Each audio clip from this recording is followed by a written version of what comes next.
weapon because you cannot use it. If you use it, you got to have a big fight with the rest of the world. If they get one, will you? If they get one, we have to get one. अच्छा, video देख लिया आपने।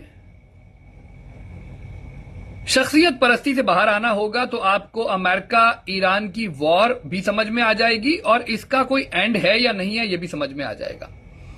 और मुआहदे में वो जब तक ये चीज नहीं लिख दी जाती और ना सिर्फ लिखी नहीं जाती बल्कि उस पर अमल दरामद नहीं होता, तब तक ये जो कन्फ्लिक्ट है, ये जो वॉर है, वो चलती रहेगी। यानी इसको हम वॉर कहें या ये चीजें ऑनगोइंग चलती रहेंगी। पहले तो आप मालूम कर लेंगे कि ये जो अभी आपने वीडियो देखी, इसमें मोटी सी बात, Mohammed bin Salman crown prince of Saudi Arabia ने एक पॉलिसी स्टेटमेंट दी है जो वो ये भी वही देंगे और आने वाले लोग भी जो सऊदी अरब के क्राउन प्रिंस बनेंगे वो यही बात कहेंगे कि अगर ईरान न्यूक्लियर वेपन हासिल करेगा तो एक हम भी कर लेंगे। बड़े आसानी से उन्होंने इस तरह कहा कि ठीक है जी, अगर वो करेगा तो एक हम भी कर लेंगे। अब पूरा जो गेम है, वो जो पूरा गेम है, वो हकीकत में इस बात पर मबनी है, अमेरिका कभी भी ईरान को अब न्यूक्लियर वेपन स्टेट नहीं बनने देगा। उसकी वजह आप मालूम कर लेते हैं कि उसकी वजह क्या है। बड़ी सीधी सी वजह है जो मैंने आपको पहले भी बता चुका और साथ में यह भी बता चुका कि कभी अमेरिका इसके ऊपर न्यूक्लियर अटैक भी नहीं करेगा। और ये आप कहीं पर लिख के रख लें, जो अमेरिका करता है वो बताता नहीं, जो बताता है वो करता नहीं, जो करता है वो होता नहीं, जो होता है वो दिखाई नहीं देता है। तो अमेरिका को समझना इतना आसान नहीं है कि आपने किसी का तजदिया सुना, वहां 100 थिंक टैंक बैठ के कोई लाहे अमल डिसाइड करते हैं। बाकी तो जिस तरह वो अपने सिर्फ एक पायलट को लेकर गए, तो आपको समझ जाना चाहिए कि उनके लिए एक पायलट कितना इंपॉर्टेंट है, तो उनके हजारों लाखों लोगों को मारने के बारे में तो आप छोड़ दें। एक पायलट को उन्होंने ले जाके बता दिया कि हमारे लिए हमारा एक पायलट कितना इंपॉर्टेंट होता है। तो वॉर तो खैर आप ये बिल्कुल मतलब बच्चों की तरह शख्सियत परस्ती से बाहर आ जाएं। और पाकिस्तान में तो अब ये रह गया है कि हम इस पूरी की पूरी जो जंग का सेहरा है वो हम मतलब एक, मैं सब सोच रहा हूं कोई गली मोहल्ले के काउंसलर के सर पर रखना बाकी रह गया है ना।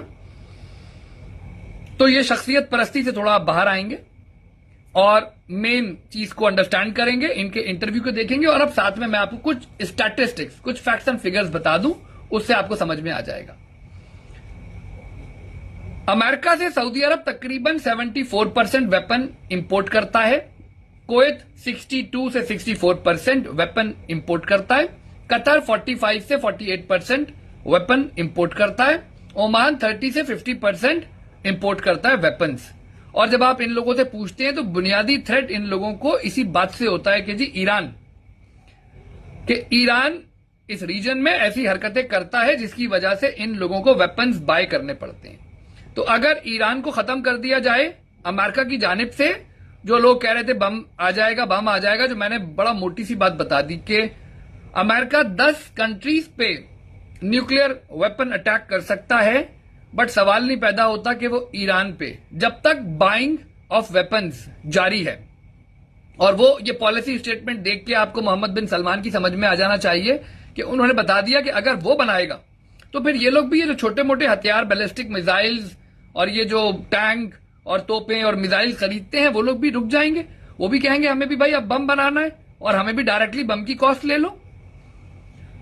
तो ये बात तो आप भूल जाएं कि ईरान को कभी भी न्यूक्लियर वेपन बनाने की इजाजत दी जा सकती है या वो कभी न्यूक्लियर वेपन बना सकता है।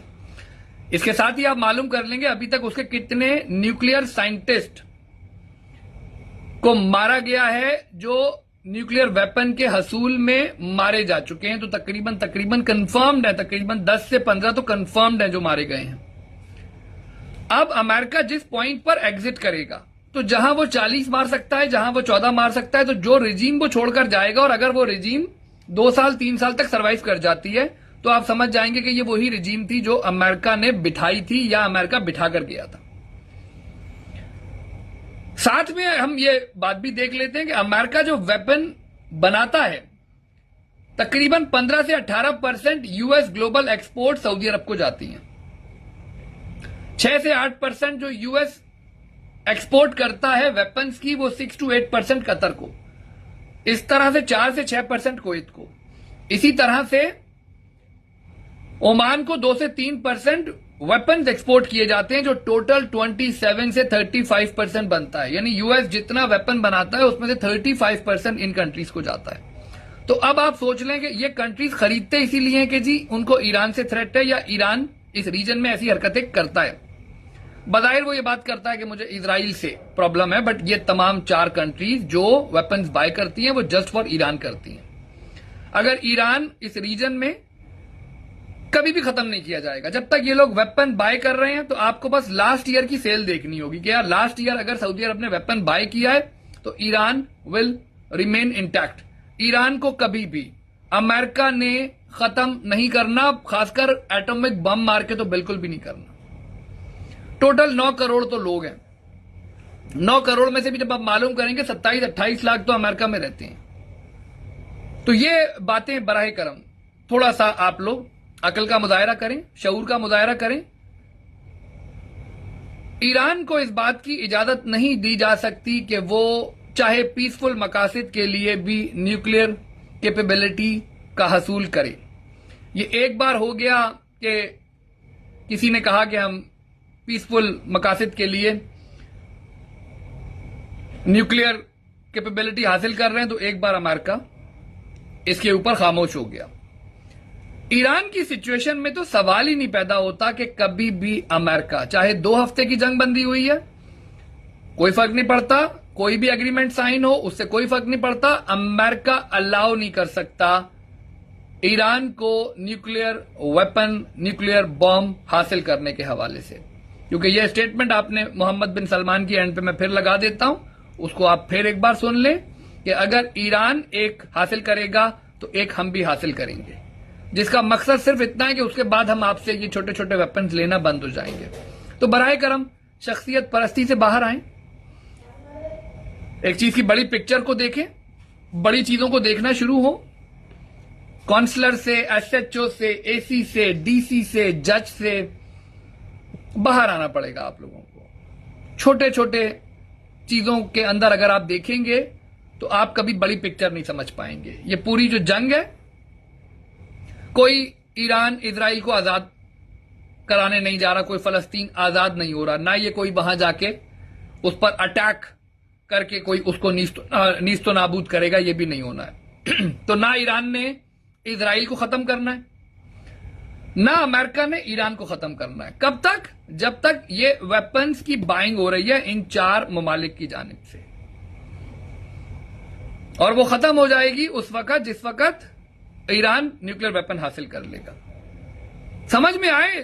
ठीक है, नहीं आए तो वही वाली बात। अभी एक साहब का मैं तजरिया देख रहा था जो कह रहे थे ईरानी करेंसी को भी खरीद लो, इराकी करेंसी को भी खरीद लो, और जो उनके मुंह में आता है वो, क्योंकि एक होता है ना भाई, गली मोहल्ले में एक unit incharge, sector incharge type के लोग जो बैठे हुए होते हैं वो उसी लेवल तक सोच सकते हैं। तो वो यही बता रहे थे कि अब आप अमेरिका की करेंसी को आप खैर बात कह दें, आप ईरानी करेंसी खरीद लें, आप इराकी करेंसी खरीद लें,